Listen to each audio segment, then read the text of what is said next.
जय श्री राम। भक्तों, इससे पहले मैं वीडियो शुरू करूं, आप सभी भक्तों को मैं प्रणाम करना चाहूँगा एवं आशा करता हूं कि आप सभी लोग ठीक होंगे। इससे पहले वाला वीडियो आप सभी लोगों ने सुन रखे होंगे, जिसमें बाबा तुलसीदास द्वारा लिखी गई श्री रामचरितमानस की कथा को मैंने वीडियो के माध्यम से आप लोगों तक पहुंचाने का काम शुरू किया है। मैं चाहता हूं कि ये ज़्यादा से ज़्यादा आप लोगों तक जाए और इसकी बातों का ज़्यादा से ज़्यादा भक्त लोग अनुसरण करें। तो चलिए, जिन लोगों ने अभी तक इसको सब्सक्राइब नहीं किया हो, प्लीज़ इसको सब्सक्राइब कर लीजिए, क्योंकि इस वीडियो में जो भी बातें आपको बताई जाएंगी उनसे आपका 1% भी नुकसान नहीं होगा, ये मेरी गारंटी है।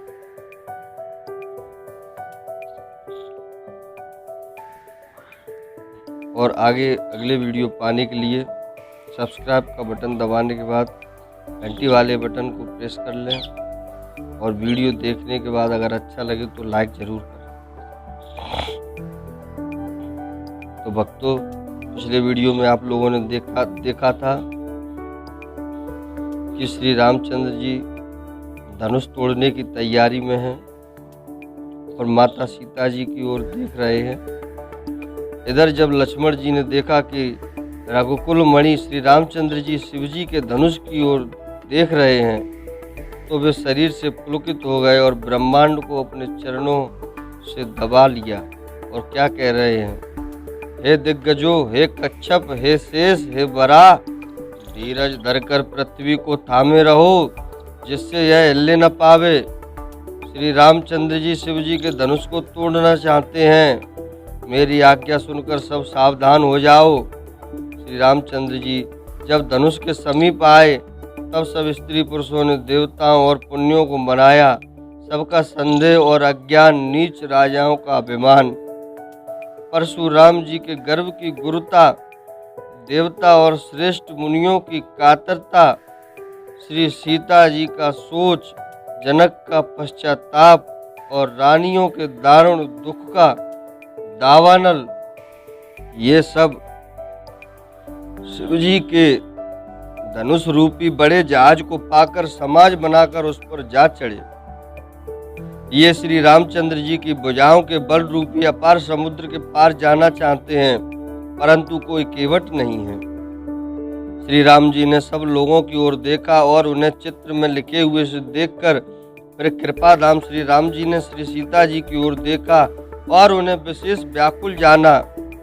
उन्होंने जानकी जी को बहुत ही विकल देखा। उनका एक एक क्षण कल्प के समान बीत रहा था। यदि प्यासा आदमी पानी के बिना शरीर छोड़ दे तो उसके मर जाने पर अमृत का तालाब भी क्या करेगा। सारी खेती के सूख जाने पर वर्षा किस काम की। समय बीत जाने पर फिर पछताने से क्या लाभ। जी में ऐसा जानकर श्री राम जी ने जानकी जी की ओर देखा और उनका विशेष प्रेम लगकर वे पुलकित हो गए। मन ही मन उन्होंने गुरु को प्रणाम किया और बड़ी फुर्ती से धनुष को उठा लिया। बोलिए सियावर रामचंद्र भगवान की जय। जब उसे हाथ में लिया तब वह धनुष बिजली की सी तरह चमका और फिर आकाश में मंडल जैसा यानी कि मंडलाकार हो गया। लेते चढ़ाते और जोर से खींचते हुए किसी ने नहीं लखा, अर्थात ये तीनों काम इतनी फुर्ती से हुए कि धनुष को कब उठाया, कब चढ़ाया, कब खींचा, इसका किसी को पता नहीं लगा। और सबने श्री राम जी को धनुष खींचे खड़े देखा। इसी क्षण श्री राम जी ने धनुष को बीच से तोड़ डाला और भयंकर कठोर ध्वनि से सब लोग भर गए। घोर कठोर शब्द से सब लोग भर गए। सूर्य के घोड़े मार्ग छोड़कर चलने लगे। दिग्गज चिंगारने लगे, धरती डोलने लगी। शेष भरा और कच्छप कलमला उठे। देवता, राक्षस और मुनि कानों पर हाथ रखकर सब व्याकुल होकर विचारने लगे। तुलसीदास जी कहते हैं, जब सबको निश्चय हो गया कि श्री राम जी ने धनुष को तोड़ डाला, तब सब श्री राम जी की जय बोलने लगे। शिव जी का धनुष सहज है, शिव जी का धनुष जहाज है और श्री रामचंद्र जी की भुजाओं का बल समुद्र है। धनुष टूटने से वह सारा समाज डूब गया जो मोहवश पहले इस जहाज पर चढ़ा था, जिसका वर्णन ऊपर आया। प्रभु ने धनुष के दोनों टुकड़े पृथ्वी पर डाल दिए। यह देख सब लोग सुखी हुए। विश्वामित्र रूपी पवित्र समुद्र में, जिसमें प्रेम रूपी सुंदर अथाह जल भरा है, राम रूपी पूर्ण चंद्र को देखकर पुलकावली रूपी भरी भारी लहरें बढ़ने लगीं। आकाश में बड़े जोर से नगाड़े बजने लगे और देवांगनाएं गान करके नाचने लगीं। ब्रह्मा आदि देवता, सिद्ध और मुनीश्वर लोग प्रभु की प्रशंसा कर रहे हैं और आशीर्वाद दे रहे हैं। वे रंग बिरंगे फूल और मालाएं बरसा रहे हैं। किन्नर लोग रसीले गीत गा रहे हैं। सारे ब्रह्मांड में जय जयकार की ध्वनि छा गई, जिसमें धनुष टूटने की ध्वनि जान ही नहीं पड़ती। जहाँ तहाँ स्त्री और पुरुष प्रसन्न होकर कह रहे हैं कि श्री रामचंद्र जी ने शिव जी के भारी धनुष को तोड़ डाला। ढेर बुद्धि वाले भाट, मागध और सूत लोग वृद्धावली कीर्ति का बखान कर रहे हैं। सब लोग घोड़े, हाथी, धन, मणि और वस्त्र निछावर कर रहे हैं। झांझ, मृदंग, शंख, सहनाई, भेरी, ढोल और सुहावने नगाड़े आदि बहुत प्रकार के सुंदर बाजे बज रहे हैं। जहाँ तहाँ युवतियाँ मंगल गीत गा रही हैं। सखियों सहित रानी अत्यंत हर्षित हुई, मानो सूखते हुए धान पर पानी पड़ गया हो। जनक जी ने सोच त्याग कर सुख प्राप्त किया, मानो तैरते तैरते थके हुए पुरुष ने था पा ली हो। धनुष टूट जाने पर राजा लोग ऐसे श्रीहीन हो गए जैसे दिन में दीपक की शोभा जाती रहती है। सीता जी का सुख किस प्रकार वर्णन किया जाए, जैसे चातकी स्वाति का जल पा गई हो। श्री राम जी को लक्ष्मण जी जिस प्रकार देख रहे हैं, जैसे चंद्रमा को चकोर बच्चा देख रहा हो। तब सतानंद जी ने आज्ञा दी और सीता जी ने श्री राम जी के पास गमन किया। साथ में सुंदर चतुर सखियां मंगलाचरण के गीत गा रही हैं। श्री सीता जी बाल हंसनी की चाल से चली, उनके अंगों पर अपार शोभा है। सखियों के बीच बीच में सीता जी कैसी सुशोभित हो रही हैं, जैसे बहुत सी छवियों के बीच में माँ छवि हो। चरण कमलों में सुंदर जयमाला है, जिसमें विश्व विजय की शोभा छाई हुई है। सीता जी के शरीर में संकोच है, पर मन में परम उत्साह है। उनका यह गुप्त प्रेम किसी को जान नहीं पड़ रहा है। समीप जाकर श्री राम जी की शोभा देखकर राजकुमारी सीता जी चित्र में लिखी सी रह गई। चतुर सखी ने यह दशा देखकर समझा कर कहा, सुहावनी जयमाला पहनाओ। यह सुनकर सीता जी ने दोनों हाथों से माला उठाई, पर प्रेम के विवश होने से पहनाई नहीं जाती। उस समय उनके हाथ ऐसे सुशोभित हो रहे हैं, मानो डंडियों सहित दो कमल चंद्रमा को डरते हुए जयमाला दे रहे हों। इस छवि को देखकर सखियां गाने लगीं। तब सीता जी ने श्री राम जी के गले में जयमाला पहना दी। श्री रघुनाथ जी के हृदय पर जयमाला देखकर देवता फूल बरसाने लगे। समस्त राजागण इस प्रकार सकुचा गए, मानो सूर्य को देखकर कुमुदों का समूह सिकुड़ गया हो। नगर और आकाश में बाजे बजने लगे। दुष्ट लोग उदास हो गए और सज्जन लोग सब प्रसन्न हो गए। देवता, किन्नर, मनुष्य, नाग और मुनीश्वर जय जयकार कर कर आशीर्वाद दे रहे हैं। देवताओं की स्त्रियां नाचती गाती हैं। बार बार हाथों में पुष्पों की अंजलियां छूट रही हैं हाथों से उनके। और जहाँ तहाँ ब्राह्मण वेद ध्वनि कर रहे हैं और भाट लोग वृद्धावली यानी कि कुल की कीर्ति का बखान कर रहे हैं। पृथ्वी, पाताल और स्वर्ग तीनों लोकों में यश फैल गया है। श्री रामचंद्र जी ने धनुष तोड़ दिया और सीता जी का वर्ण कर लिया। नगर के नर नारी आरती कर रहे हैं और अपनी पूंजी हैसियत को भुलाकर सामर्थ्य से बहुत अधिक न्यौछावर कर रहे हैं। श्री सीता जी राम जी की जोड़ी ऐसी सुशोभित हो रही है मानो सुंदरता और श्रृंगार रस एकत्र हो गए हों। सखियां कह रही हैं, सीते स्वामी के चरण छुओ, किंतु सीता जी अत्यंत भयभीत हुए उनके चरण नहीं छूती।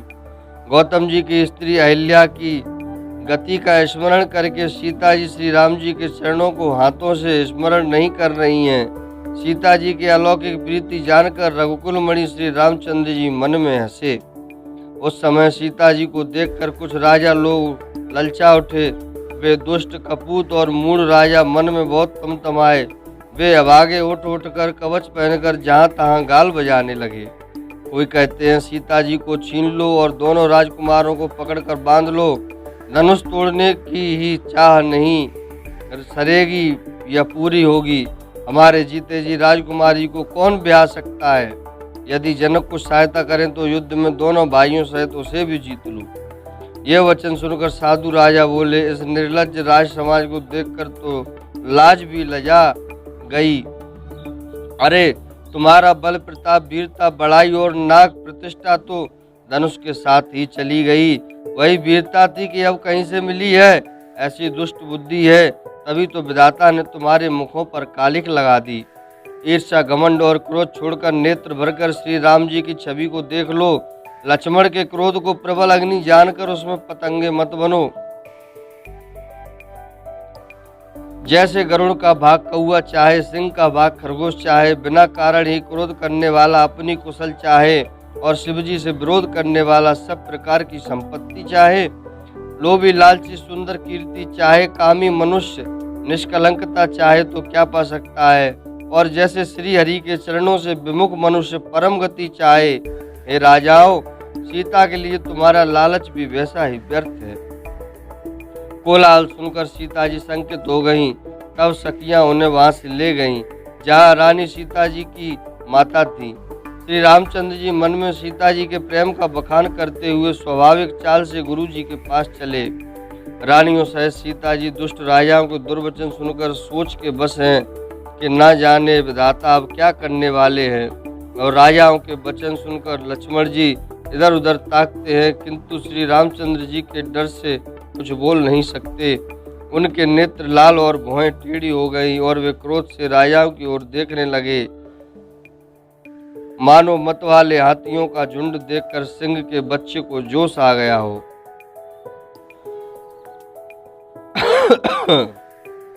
और खलबली देखकर जनकपुर की स्त्रियां व्याकुल हो गईं और सब मिलकर राजाओं को गालियां देने लगी। उसी मौके पर शिवजी के धनुष का टूटना सुनकर रघुकुल रूपी कमल के सूर्य परशुराम जी आ गए। इन्हें देखकर सब राजा सकुचा गए, मानो बाज के झपटने पर बटेर लुक यानी कि छिप गए हों। गौर शरीर पर विभूति भस्म बड़ी फब रही है और विशाल ललाट पर त्रिपुंड विशेष शोभा दे रहा है। सिर पर जटा है, सुंदर मुख चंद्र क्रोध के कारण कुछ लाल हो गया है। भौहें टेढ़ी और आंखें क्रोध से लाल हैं। सहज ही देखते हैं तो ऐसा भी जान पड़ता है मानो क्रोध कर रहे हैं। बैल के समान ऊंचे और पुष्ट कंधे हैं, छाती और भुजाएं विशाल हैं। सुंदर यज्ञोपवीत धारण किए, माला पहने और मृग चर्म लिए हैं। कमर में मुनियों का वस्त्र और 2 तरकस बांधे हैं। हाथ में धनुष बाण और सुंदर कंधे पर फरसा धारण किए हैं।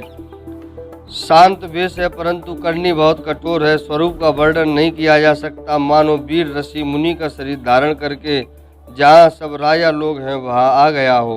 और परशुराम जी का भयानक वेश देखकर सब राजा भय से व्याकुल हो उठे और उठ खड़े हुए और पिता सहित अपना नाम कह कहकर सब दंडवत प्रणाम करने लगे। परशुराम जी हित समझकर भी सहज ही जिसकी ओर देख लेते हैं वह समझता है कि मानो मेरी आयु पूरी हो गई। फिर जनक जी ने आकर सिर नवाया और सीता जी को बुलाकर प्रणाम कराया। परशुराम जी ने सीता जी को आशीर्वाद दिया। सखियां हर्षित हुई और वहां सब अधिक देर ठहरना ठीक न समझकर वे सियानी सखियां उनको अपने मंडली में ले गईं। फिर विश्वामित्र जी ने आकर उनसे मुलाकात की और उन्होंने दोनों भाइयों को उनके चरण कमलों पर गिराया। विश्वामित्र जी ने कहा, ये राम और लक्ष्मण राजा दशरथ के पुत्र हैं। इनकी सुंदर जोड़ी देखकर परशुराम जी ने आशीर्वाद दिया। कामदेव के भी मद को छुड़ाने वाले श्री रामचंद्र जी के अपार रूप को देखकर उनके नेत्र थकित हो रहे। फिर सब देखकर जानते हुए भी अनजान की तरह जनक जी से पूछते हैं कि कहो, यह बड़ी भारी भीड़ कैसी है। उनके शरीर में क्रोध छा गया, जिस कारण सब राजा आए थे। राजा जनक ने वे समाचार कह सुनाए। जनक के वचन सुनकर परशुराम जी फिरकर दूसरी ओर देखते हैं तो धनुष के टुकड़े टुकड़े पृथ्वी पर पड़े दिखाई दिए। अत्यंत क्रोध में भरकर वे कठोर वचन बोले, रे मूर्ख जनक, बता धनुष किसने तोड़ा, उसे शीघ्र दिखा, नहीं तो अरे मूढ़, आज मैं जहाँ तक तेरा राज्य है वहां तक की पृथ्वी उल्टी कर दूंगा। राजा को अत्यंत डर लगा, जिसके कारण वे उत्तर नहीं देते। यह देखकर कुटिल राजा मन में बड़े प्रसन्न हुए। देवता, मुनि और नगर के स्त्री पुरुष सभी सोच करने लगे, सबके हृदय में बड़ा भय है। सीता जी की माता मन में पछता रही है कि हाय विधाता ने अब बनी बनाई बात बिगाड़ दी। परशुराम जी का स्वभाव सुनकर सीता जी आधा क्षण भी कल्प के समान बीतने लगा। तब श्री रामचंद्र जी सब लोगों को भयभीत देखकर और सीता जी को डरी हुई जानकर बोले। उनके हृदय में न कुछ हर्ष था और न विषाद था। हे नाथ, शिव जी के धनुष को तोड़ने वाला आपका कोई एक दास ही होगा। क्या आज्ञा है, मुझसे क्यों नहीं कहते। यह सुनकर क्रोधी मुनि रिसाकर बोले, सेवक वह है जो सेवा का काम करे, शत्रु का काम करके तो लड़ाई ही करनी चाहिए। हे राम सुनो, जिसने शिवजी के धनुष को तोड़ा है वह सहस्त्र बाहु के समान मेरा शत्रु है। वह इस समाज को छोड़कर अलग हो जाए, नहीं तो सभी राजा मारे जाएंगे। मुनि के वचन सुनकर लक्ष्मण जी मुस्कुराए और परशुराम जी का अपमान करते हुए बोले, हे गोसाई, लड़कपन में हमने बहुत सी धनुइयां तोड़ डाली, किंतु आपने ऐसा क्रोध कभी नहीं किया। इसी धनुष पर इतनी ममता किस कारण से है। यह सुनकर भृगुवंश की ध्वजारूप परशुराम जी कुपित होकर कहने लगे, अरे राजपुत्र, काल के बस होने से तुझे बोलने में कुछ भी होश नहीं है।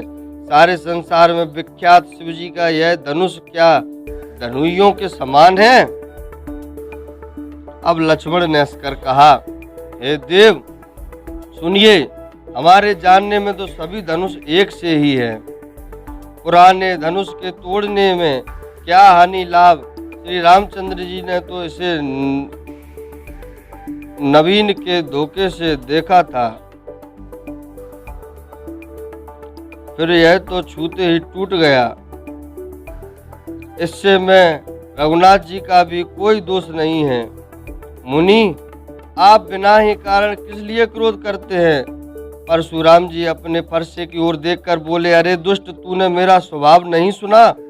मैं तो ये बालक जानकर नहीं मारता। अरे मूर्ख, क्या तू मुझे निरा मुनि ही जानता है। मैं बाल ब्रह्मचारी और अत्यंत क्रोधी हूँ। क्षत्रिय कुल का शत्रु तो विश्व भर में विख्यात हूँ। अपनी भुजाओं के बल से मैंने पृथ्वी को राजाओं से रहित कर दिया और बहुत बार उसे ब्राह्मणों को दे डाला। हे राजकुमार, सहस्त्र बाहु की भुजाओं को काटने वाले मेरे इस फरसे को देख और राजा के बालक, तू अपने माता पिता को सोच के बस न कर। मेरा फरसा बड़ा भयानक है, यह गर्भों के बच्चों का भी नाश करने वाला है। इस प्रकार परशुराम जी अधिक क्रोध कर रहे हैं और अब लक्ष्मण जी कुछ कह रहे हैं। लक्ष्मण जी हंसकर कोमल वाणी से बोले, अहो मुनीश्वर, तो अपने को बड़ा भारी योद्धा समझते हैं, बार बार मुझे कुल्हाड़ी दिखाते हैं, ऊँट से पहाड़ उड़ाना चाहते हैं। यहाँ कोई कुमेड़े की बतिया छोटा कच्चा फल नहीं है जो तर्जनी यह सबसे आगे की उंगली से देखते ही मर जाती है। कुठार और धनुष बाण देखकर ही मैंने कुछ अभिमान सहित कहा था। भृगुवंशी समझकर और यज्ञोपवीत देखकर तो जो कुछ आप कहते हैं उसे मैं क्रोध को रोककर सह लेता हूँ। देवता, ब्राह्मण, भगवान के भक्त और गौ, इन पर हमारे कुल में वीरता नहीं दिखाई जाती, क्योंकि इन्हें मारने से पाप लगता है और इनसे हार जाने पर अपकीर्ति होती है। इसलिए आप मारे तो भी आपके पैर ही पड़ना चाहिए। आपका एक एक वचन ही करोड़ों वज्र के समान है। धनुष, बाण और कुठार तो आप व्यर्थ ही धारण करते हैं। इन्हें धनुष, बाण और कुठार को देखकर मैंने कुछ अनुचित कहा हो तो उसे हे धीर महामुनि क्षमा कीजिए।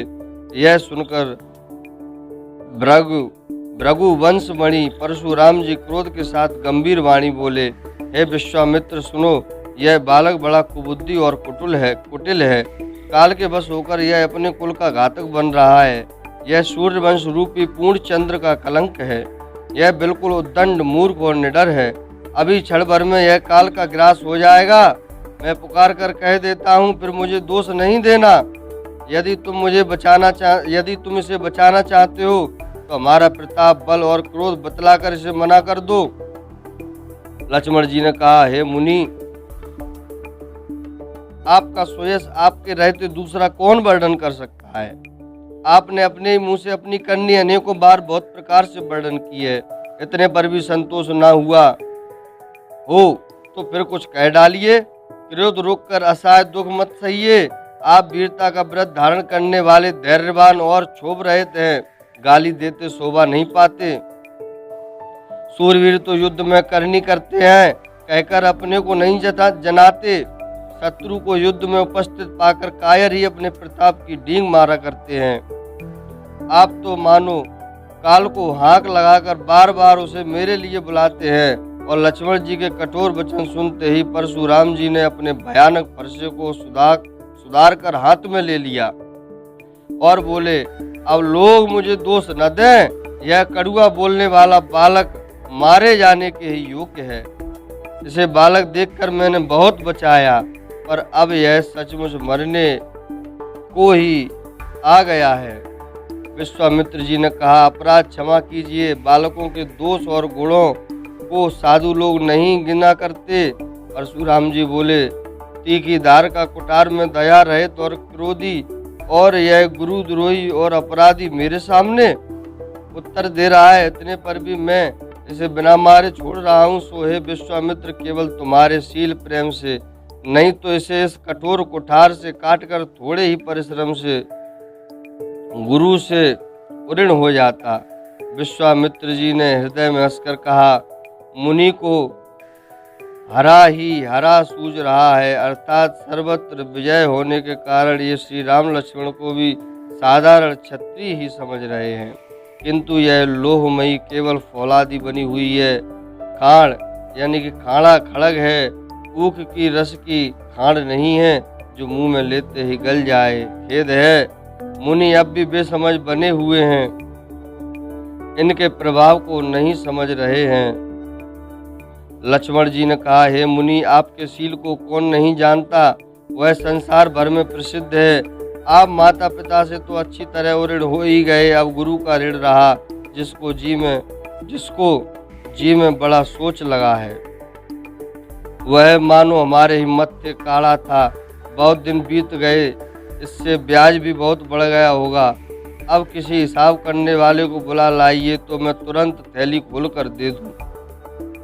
लक्ष्मण जी के कड़वे वचन सुनकर परशुराम जी ने कुठार संभाला। सारी सभा हाय हाय करके पुकार उठी। लक्ष्मण जी ने कहा, हे भृगुश्रेष्ठ, आप मुझे फरसा दिखा रहे हैं, पर हे राजाओं के शत्रु, मैं ब्राह्मण समझकर बचा रहा हूँ, तरह दे रहा हूँ।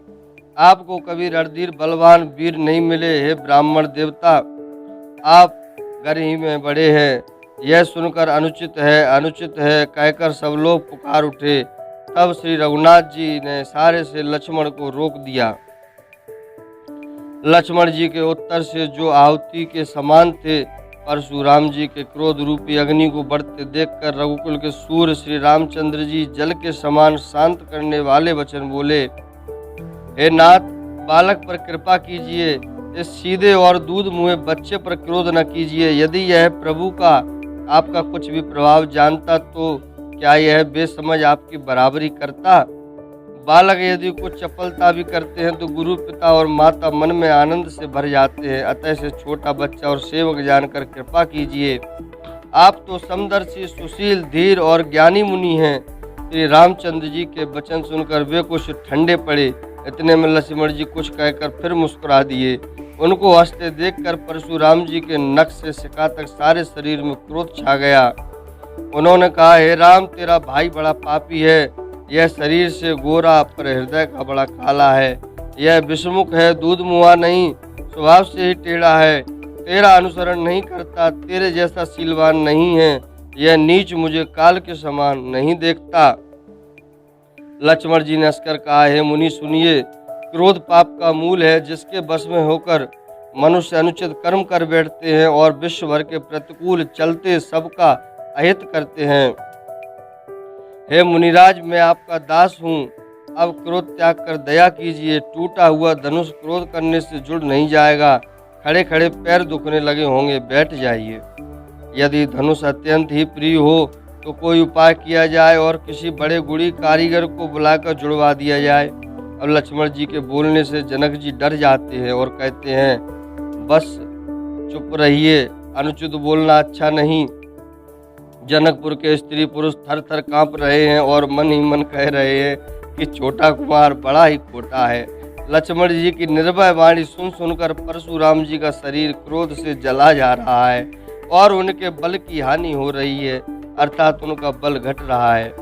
तब श्री रामचंद्र जी पर एहसान जनाकर परशुराम जी बोले, तेरा छोटा भाई समझकर मैं उसे बचा रहा हूँ। यह मन का मैला और शरीर का कैसा सुंदर है, जैसे विष के रस से भरा हुआ सोने का घड़ा। यह सुनकर लक्ष्मण जी फिर हंसे। तब श्री रामचंद्र जी ने तिरछी नजर से उनकी ओर देखा, जिससे लक्ष्मण जी सकचाकर विपरीत बोलना छोड़कर गुरु जी के पास चले गए। श्री रामचंद्र जी ने दोनों हाथ जोड़कर अत्यंत विनय के साथ कोमल और शीतल वाणी बोले, हे नाथ सुनिए, आप तो स्वभाव से ही सुजान हैं। आप बालक के वचन पर कान न कीजिए, उसे अनसुना कीजिए। बड़े और बालक का एक स्वभाव है, संत जन इन्हें कभी दोष नहीं लगाते। फिर उसने लक्ष्मण ने तो कुछ काम भी नहीं बिगाड़ा है नाथ, आपका अपराधी तो मैं हूँ। अतः हे स्वामी, कृपा, क्रोध, बध और बंधन जो कुछ करना हो दास की तरह अर्थात दास समझकर मुझ पर कीजिए। जिस प्रकार से शीघ्र आपका क्रोध दूर हो, हे मुनिराज बताइए, मैं वही उपाय करूं। मुनि ने कहा, हे राम, क्रोध कैसे जाए? अब भी तेरा छोटा भाई टेढ़ा ही ताक रहा है। इसकी गर्दन पर मैंने कुठार न चलाया तो क्रोध करके किया ही क्या? मेरे जिस कुठार की घोर करनी सुनकर राजाओं की स्त्रियों के गर्भ गिर पड़े हैं, उसी फरसे के रहते मैं शत्रु राजपुत्र को जीवित देख रहा हूँ। हाथ चलता नहीं, क्रोध से छाती जली जाती है।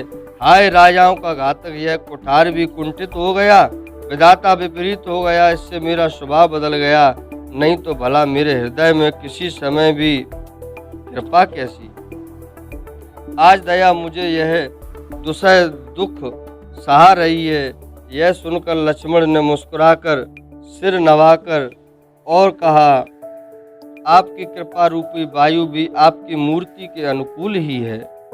वचन बोलते हैं मानो फूल जड़ रहे हैं। हे मुनि, यदि कृपा करने से आपका शरीर जला जाता है तो क्रोध होने पर तो शरीर की रक्षा विधाता ही करेंगे। परशुराम जी ने कहा, हे जनक, देख, यह मूर्ख बालक हट करके यमपुरी में घर निवास करना चाहता है। इसको शीघ्र ही आंखों की ओट क्यों नहीं करते? यह राजपुत्र देखने में छोटा है पर बड़ा खोटा है। लक्ष्मण जी ने हंसकर मन ही मन कहा, आंख मूंद लेने पर कहीं कोई नहीं है। तब परशुराम जी ने हृदय में अत्यंत क्रोध भरकर श्री राम जी से बोले, अरे सठ, तू शिवजी का धनुष तोड़कर उल्टा हमी को ज्ञान सिखाता है। तेरा यह भाई तेरी सम्मति से कटु वचन बोलता है और तू छल से हाथ जोड़कर विनय करता है। या तो युद्ध में मेरा संतोष कर, नहीं तो राम कहलाना छोड़ दे। अरे शिवद्रोही, छल त्याग कर मुझसे युद्ध कर, नहीं तो भाई सहित तुझे मार डालूंगा। इस प्रकार परशुराम जी कुठार उठाए बक रहे हैं और श्री रामचंद्र जी सिर झुकाए मन ही मन मुस्कुरा रहे हैं। श्री रामचंद्र जी ने मन ही मन कहा, गुनाह यानी कि दोष तो लक्ष्मण का और क्रोध मुझ पर करते हैं। कहीं कहीं सीधेपन में भी बड़ा दोष होता है। टेढ़ा जानकर सब लोग किसी की भी वंदना करते हैं। टेढ़े चंद्रमा को राहु भी नहीं ग्रसता। श्री रामचंद्र जी ने प्रकट कहा, हे मुनीश्वर, क्रोध छोड़िए। आपके हाथ में कुठार है और मेरा यह सिर आगे है। जिस प्रकार आपका क्रोध जाए, स्वामी वही कीजिए। मुझे अपना अनुचर दास जानिए। स्वामी और सेवक में युद्ध कैसा है? ब्राह्मण श्रेष्ठ, क्रोध का त्याग कीजिए। आपका वीरों का सा वेश देखकर ही बालक ने कुछ कह डाला था। वास्तव में उसका भी कोई दोष नहीं है। आपको कुठार, बाण और धनुष धारण किए देखकर और वीर समझकर बालक को क्रोध आ गया। वह आपका नाम तो जानता था, पर उसने आपको पहचाना नहीं। अपने वंश रघुवंश के स्वभाव के अनुसार उसने उत्तर दिया, यदि आप मुनि की तरह आते तो स्वामी, बालक आपके चरणों की धूलि सिर पर रखता। अनजाने की तरह भूल को क्षमा कर दीजिए। ब्राह्मणों के हृदय में बहुत अधिक दया होनी चाहिए। हे नाथ, हमारी ओर आपकी बराबरी कैसी, कहिए ना। कहाँ चरण और कहाँ मस्तक, कहाँ मेरा राम मात्र छोटा सा नाम और कहाँ आपका परशु सहित बड़ा नाम। हे देव, हमारे तो एक ही गुण धनुष है और आपके परम पवित्र सम, दम, तप, सोच, क्षमा, सरलता, ज्ञान, विज्ञान और आस्तिकता, ये 9 गुण हैं। हम तो सब प्रकार से आपसे हारे हैं। हे विप्र, हमारे अपराधों को क्षमा कीजिए। श्री रामचंद्र जी ने परशुराम जी को बार बार मुनि और विप्रवर कहा। तब रघुपति परशुराम जी कुपित होकर अथवा क्रोध की हंसी हंसकर बोले, तू भी अपने भाई के समान ही टेढ़ा है।